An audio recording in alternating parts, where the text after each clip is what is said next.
Lieutenant Governor Dan Patrick.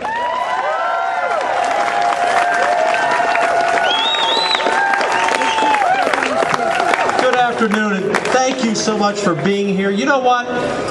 I want you to know what a major impact that you have had individually and your friends back home as grassroots, just people who care about Texas. Don't even put a label on it, a party label or any other label, except you care about the future of your family, you care about the future of Texas, you want us to abide by the Constitution, you want to keep government small, you want to keep taxes low, and you want to keep us out of your life. You stand for liberty, you stand for freedom. And the impact that you have made. When I was first elected to the Senate in 2007, there were two voices in this building. There were the Democrats and the Republicans. Today, there's a third voice, and that's the voice of the people that everyone hears.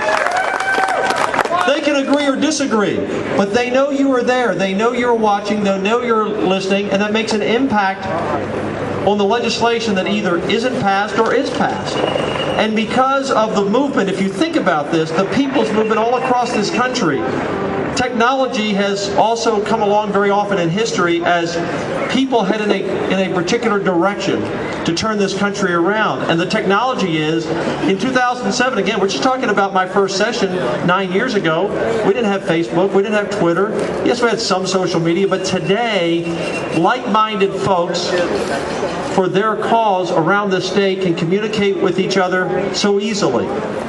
They can go online and watch everything we do.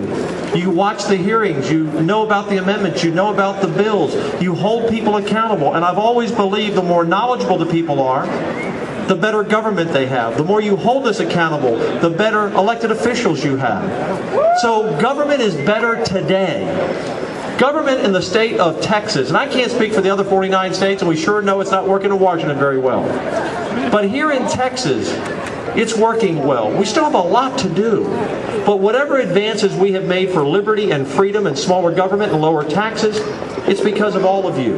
And your friends and family, again, who couldn't be here today, all over the state, who join with you to be involved in the process that impacts their lives. The first thing you have done, quite frankly, is you've changed the look of the Republican Party. You've made it the most conservative party in the history of the country. When I was elected, a lot of people said, you know, how did that guy win? I was kind of the first grassroots person to ever win a Senate seat. It didn't come from the establishment. Everyone said, Dan who? He can't win. And we won. And then we formed the Tea Party Caucus. I was happy to be a founder of that caucus, and I wanted to make government more transparent. I wanted all the people to understand how the process works, so it's transparent to the people, so the people can't be fooled. It's really important. And that Tea Party Caucus and Tea Parties and grassroots, under different names but with the same beliefs, came together, and you elected senator after senator after senator after senator and House member after House member after House member who were more conservative than the people they replaced. And you elected Ted Cruz to the United States Senate. And what's he doing now? Running for president. That is the power of the people. And now you have Ken Paxton, myself, and the other statewide elected officials that you elected. I would not be your lieutenant governor today if it weren't for you all across the state. And we don't forget that. You asked us to do several things when we came to session after a 1.5 year long campaign around the state of listening.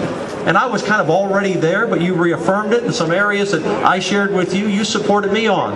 But you want lower property taxes. You want lower business taxes. You want smaller government. You wanted freedom. You wanted open carry. You wanted a lot of things. So in the Senate, normally the lieutenant governor has 20 bills, 1 to 20. They're out of 5,000 bills. They're kind of the priority bills. In normal sessions at this time, about 100 days in, the Senate has passed maybe 3 or 4 of those out of the 20. We have passed 14 of those priorities already. Senate Bill 1, very quickly, I have to get back on the floor. Senate Bill 1 doubles the homestead exemption. It's the first step for property tax relief, and it indexes it to grow for the future. Senate Bill 3 is school choice, which we're working on now and is passed out of committee. Senate Bill 4 is our border committee. And let me tell you, our border bill, let me tell you something about the border. Border security is one of the most important things we will address this session, and the Texas Senate budget has nearly tripled the amount of money we will spend on border security than any other session. And that bill passed out of the Senate last week 30-1. And border security will continue to be our priority, because any country that does not protect its borders is a country that's probably not going to be a country very long. Senate Bill 5. Senate Bill 5 is going to put $3 billion more into transportation without raising fees or taxes 1 penny, because you know what? The grassroots also knows we have to have our infrastructure in place. We have to have our roads, and we're doing that for the first time. You said you want to end the diversion of the gas tax. That's going to happen for the first time in history. Senate Bill 6 is a very important bill that will change the way of education in the future. It will grade every school A through F, so you have the transparency of knowing how your school is performing. Senate Bill 7, excuse me, 1 second. Okay, it's hard to talk over you.